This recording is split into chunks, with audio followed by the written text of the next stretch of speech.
Hello once again. We have in front of us a position that's known as a twin problem because we are required in the given position to checkmate in 3 moves.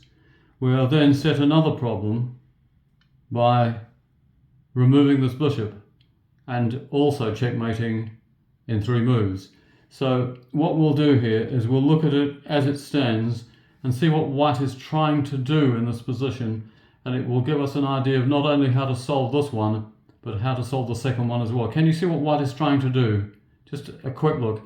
In this corner is where you need to concentrate your gaze. Well, essentially, this knight is covering the c3 pawn.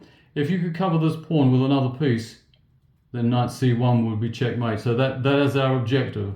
So can you see the key move from that? Well done to anyone who spotted it. Yeah, it's with the piece that won't be on the board on the next problem. So that tells you that we'll be looking for a different key move. And so what white is threatening here effectively is bishop d2. So black replying d2, bishop takes d2 would do nothing for him, and he'd then be mated by knight c1. So he needs a reply. He has 2 responses here that will stop a mate in 3. Can you see them? Okay, well, they're both with the rooks. The first one is here. The idea being that when white plays to d2, black will play to the back rank and scupper the mate in 3. So how does white continue here? Bishop d2 is out. But this is not out. You notice how in moving his rook, taking the pawn on e4, he ceded control over the 5th rank. Now what happens, of course, is that he has to take with the knight. He's forced to. It's a forced move, black being in check. Then what happens?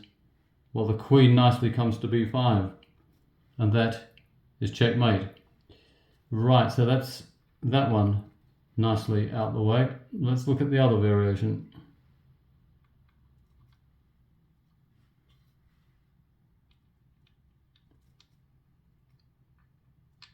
So we've tried rook to e4.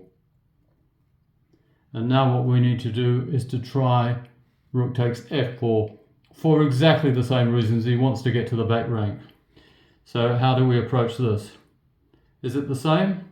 Well, no, it isn't. This time, you see, he ceded control of the 6th rank. So what we do here is we take advantage of that by playing rook to b6, check.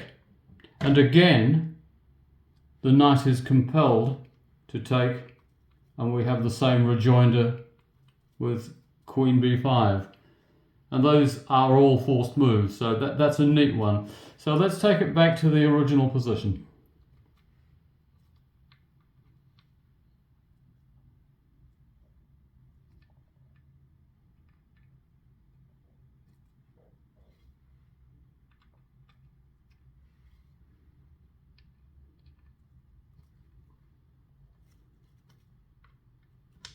I think you'll agree that that is the position at the start.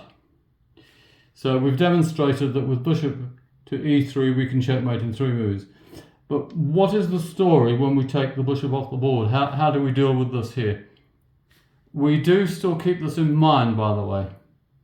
So can you see the key move to start us on the process of winning in 2 more moves? Let's take a close look at it. Well, have you noticed anything that has been freed up as a result of removing that bishop from here? Which piece of white's there has a free hand now with 1, 2, 3 moves to threaten checkmate? Well, again, congratulations to anyone who's seen it. I saw this very quickly and I hope you did too. The general idea is now we come down here and there's no bishop in the way, and we're threatening queen d1 mate in 2 more moves. So now the attention shifts for black. He has to think about white mating in a different way. Nonetheless, he only has the same 2 replies. Again, pushing the pawn will be useless because he'd go to here, and then he can play to here, or he can capture the pawn if the pawn marches on and it's checkmate by queen d1. So we'll look at the same sort of tactic by black, getting the rooks to the back rank to stop the mate in 3. So that's the first one, rook takes e4. How do we continue here? Well, this is the reverse of the previous one, in fact. Yes, it's quite incredible. We play it to here. Rook b6. If you notice in the previous one, we played rook b6 in reply to rook f4. There's a clue there as to what's coming in the next line. So how does black deal with this? He's in check. He has to take it off.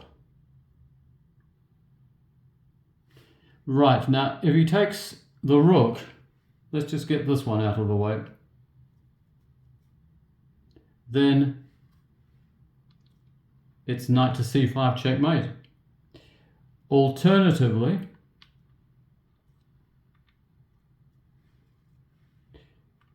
instead of taking the rook with the knight, what about if he takes it with his own rook? What happens then? He can't play knight c5 because the knight's covering it. So what's the story here?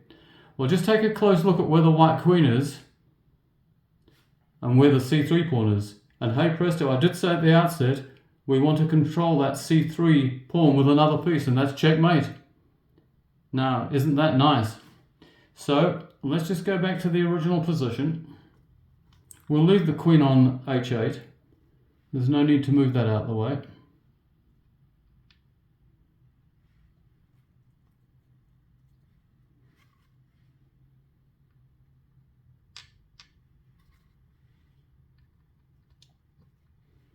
Right, and there was no bishop on the board. We have just played queen from e8 to h8, and we're threatening queen h1 and queen d1. So we've tried rook takes e4. What about rook takes f4, like we did in problem A, this being problem B? He's threatening to go to the back rank and interpose. So how do we tackle this? Well, I did say it's the reverse of the previous one. Now, where we played rook b6 against rook f4 in the first problem, it's the other way around. It's knight c5.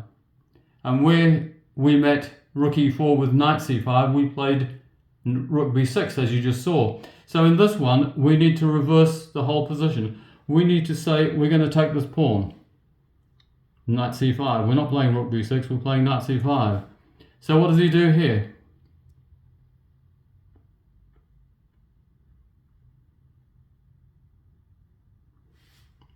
Right, he's a choice. He can play knight c5, and how do we answer that? Well, now we play rook b6, and that's checkmate. Alternatively, there's always an alternate move.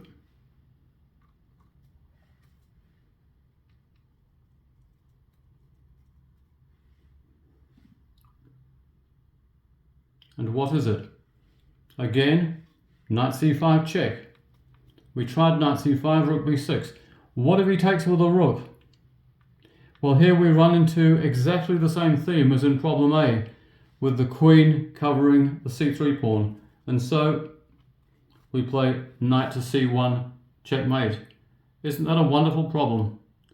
I do hope you liked it. Enjoy your chess and have a fine day.